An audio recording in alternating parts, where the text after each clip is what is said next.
Meanwhile, the United Nations released a statement hailing the framework as a triumph of diplomacy. For more on the Nuclear Framework Agreement, I spoke to Michael Singh. He's a managing director at the Washington Institute, a think tank with a focus on U.S. interests in the Middle East.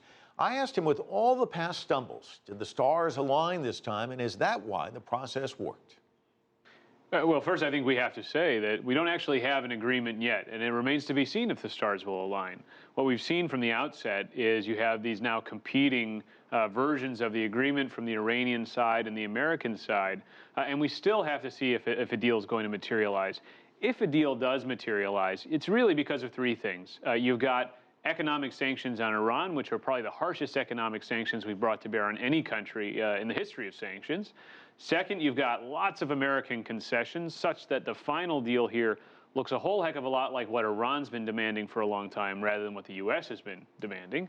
And then third, you have an administration in Iran, President Hassan Rouhani and his team, that clearly would like to see Iran take a very different approach towards the international community, take what they see as Iran's rightful place on the world stage, and to do that, you got to get a deal.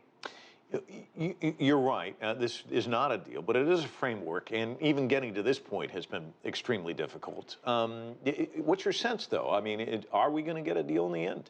Well, look, a lot of questions remain, and some of those questions are going to be very hard. For example, what is the exact phasing of sanctions relief? The Iranians are saying to their public that all the sanctions will be lifted immediately. The Americans are saying, no, those sanctions are going to last for quite some time. And really, we're not even going to ask Congress to lift sanctions until towards the end of this 10-year period.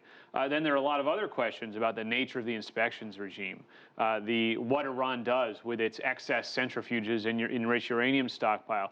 Look, these are major questions, and resolving them in the next 3 months isn't going to be easy just because we have this framework. The details are really the critical parts here. The devil in the details, as they say. When the Iran foreign minister goes home to Tehran to a hero's welcome, obviously people excited about the prospect of having these sanctions lifted. Rouhani also delivering a televised address. He said this opens a new page for international relations. Does it? Well, I think that remains to be seen. Look, this deal itself, the parameters that were announced yesterday, this is a narrow, technical, and temporary agreement. This is not a grand bargain between the United States and Iran. So now it really depends on what happens next. You know, what kind of foreign policy is Iran going to chart? Obviously, we've seen a very active, aggressive Iran in the Middle East, in Syria, and in Iraq, and perhaps in Yemen and Bahrain as well. That's going to be a problem for the United States, and especially for our allies in the region.